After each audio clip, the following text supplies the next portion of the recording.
Hi, Julie Jones from SSB Performance, Smarter, Stronger, Better Mindset Training, here with this week's Mindset Made Simple Tip of the Week, brought to you by Game Day Sportswear. This week we're talking about the dissonance dilemma, navigating through tough stuff with our teams. New things are on the horizon all the time. Someone tells us how to do something different. Someone tells us information that conflicts with what we believe, the way that we've done things. And of course, we just say, sure, I believe that, or yes, I'd love to change. And we go on happily ever after. Or, more likely, we say, why do you want me to change?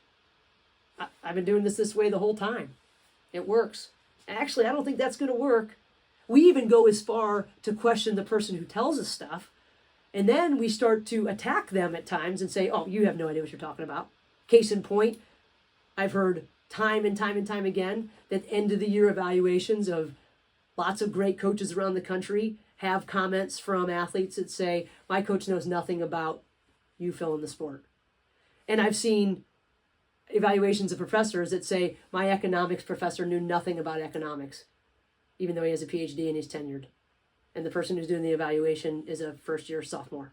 But let's not pretend like student athletes and students are the only ones that get all bent out of shape when someone pushes them out of their comfort zone, tries to get them to think differently, tries to get them to believe something differently, shows facts that contradict what they believe. We all do it. We all do it. Leaders, followers, everyone.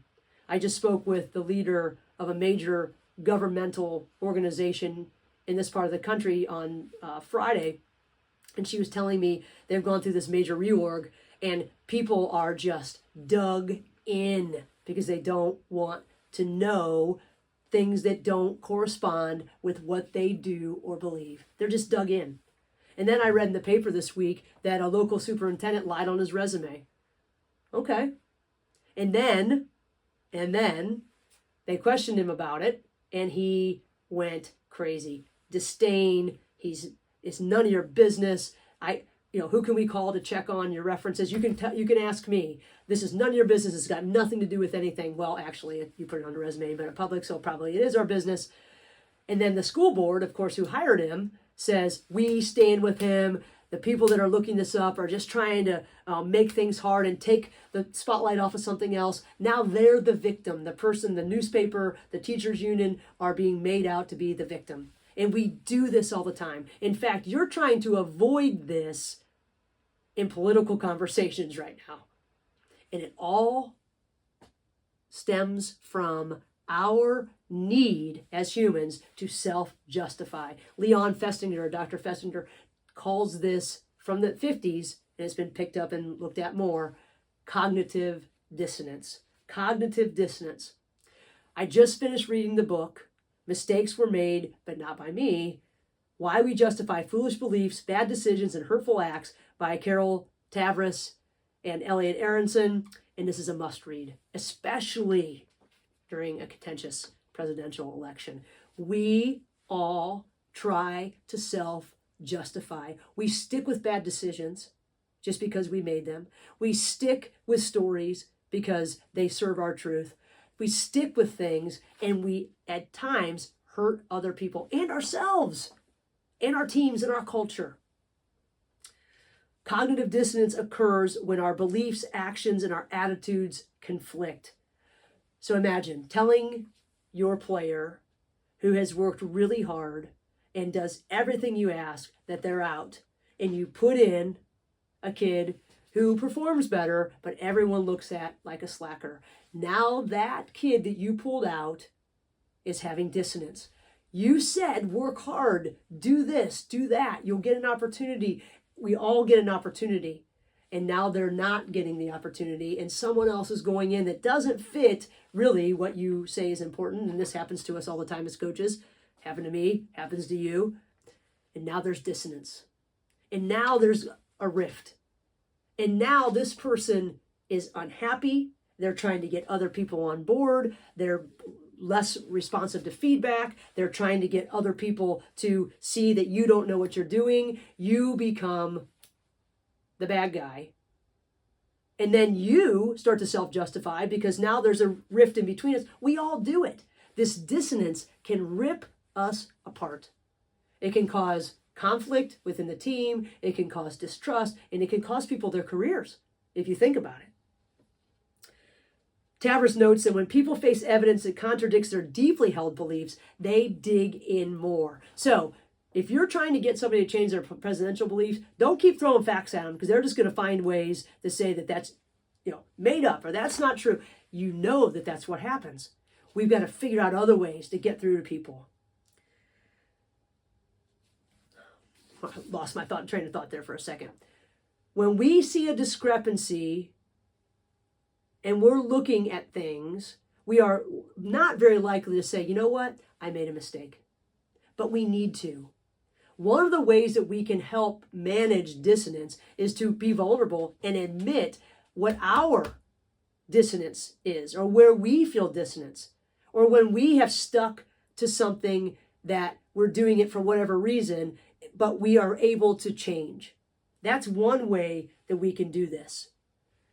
Another thing that we can do to help with dissonance and maybe sort of ease these things within our team is to get that disgruntled player in a position where maybe they can teach somebody something that they either do well or that they need to do to get back in the lineup or to give chances or whatever it is, to show that they know what to do, but maybe they're not doing everything that they think they are.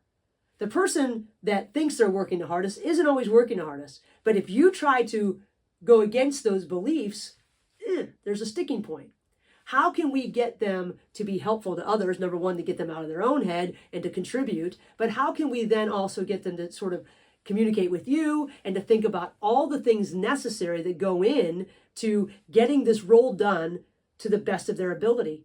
Getting them to evaluate what the other person's doing and maybe then say, oh my gosh, I don't do this quite as well.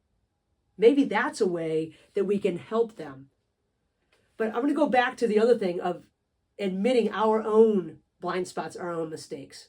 You say, oh my gosh, someone says I'm not good at this, and now I'm going to say that I made a mistake. They're going to use that against me. But the truth of it is, everyone on your team is not dissonancing.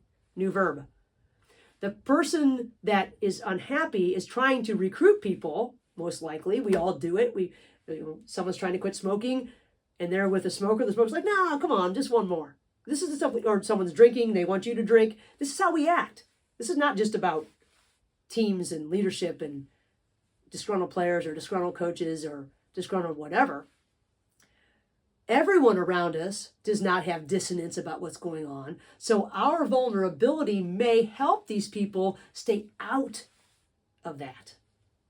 That might make a difference. Another way that Fessinger mentions that we may be able to reduce dissonance is to provide clear, consistent, and credible information that helps individuals reconcile their conflicting thoughts. Yes, this means we have to explain ourselves. I can't tell you how many times in my career I thought, I don't need to explain myself to you. And every time I knew I should, and I didn't, it came back to bite me in the butt. Facts about what you want done, or being crystal clear, like we talked about last week, can help people try to get this information and put it into their own systems and beliefs. I was working with a kid the other day that plays at a Power 5 soccer program. And she said, I'm so overwhelmed with information. I can't even play. I'm like making stupid mistakes. I said, okay, take what the coach says, because that's what she wants. And this is what you need to do. That's how it works. And put it into your own words. Put it into your own words. And think about how it fits into the systems that you've learned before, so you can use your past experience and put them together instead of thinking that this is so far over here and this is so far over there and this is crap. Because that attitude's getting you nowhere. Because guess what? She is going to get what she wants, because that's her job, to get what she wants, to make you better. And she's got to make you uncomfortable in some ways to make you better. So being clear and concise and getting them to digest it without hurting their ego or their confidence can help sort of take this dissonance down a little bit. Another thing that we could do is we could ask our athletes to do a self-assessment. Have them write out an assessment of their skills, how they match up, all these, whatever it is that you're looking for, so that they can get a clearer picture if they're honest. And it could backfire, but all this could, everything can, right? But getting a clear picture, and if you need more, maybe you have them evaluate each other, and then you can use some of that information to say, look, here's where the gaps are, and here's where your teammates see the gaps too, not to throw it in their face or be a jerk about it, but information is power. And again, we're not trying to shove it down their throat because they're just going to dig in even more, but how can we help them gain true perspective of what is necessary and how that can fit into their own experience and frame of reference? Lastly, have them go to gratitude. Get them thinking about bright spots. Gratitude promotes a positive outlook, which can counteract the tendency to focus on negative aspects of whatever's going on. Those are what cause dissonance. Dissonance triggers emotions like frustration, anxiety, anger, and gratitude can help balance those things out. Our upset athlete, whoever's upset with our decision, maybe if they acknowledge the support that they're getting from their teammates or from whatever, or the opportunity to learn a new skill, maybe this helps them say, okay, I don't get this, I don't like it, and I can still do this. It helps us accept that not every situation is going to perfectly align with our expectations, but we can still be grateful for opportunities. We can be grateful for lessons learned. We can be grateful for connections. We can be grateful for information, because without information, we can't change. Gratitude may be helpful when we're in a situation where we're dealing with dissonance and how dissonance disrupts. This is a tough one. Ever since I've read this book, it's all I can think about. Everyone needs to read the book. I know that I dig my feet in when I think that I'm right, or I really don't want to change, or I can't believe that you believe that. How could you possibly believe that? And then I've got a blind spot over here that I can't see. Next week, we're going to talk about how this dissonance can affect our livelihood and how we can help those that evaluate us understand how detrimental it can be. People line up outside of administrator doors anymore to show up to say, my coach is a bully, my coach is this, my coach is that, because they have fallen into some self-justification at some point. It started out as something simple, and then it rolls into these big things for most.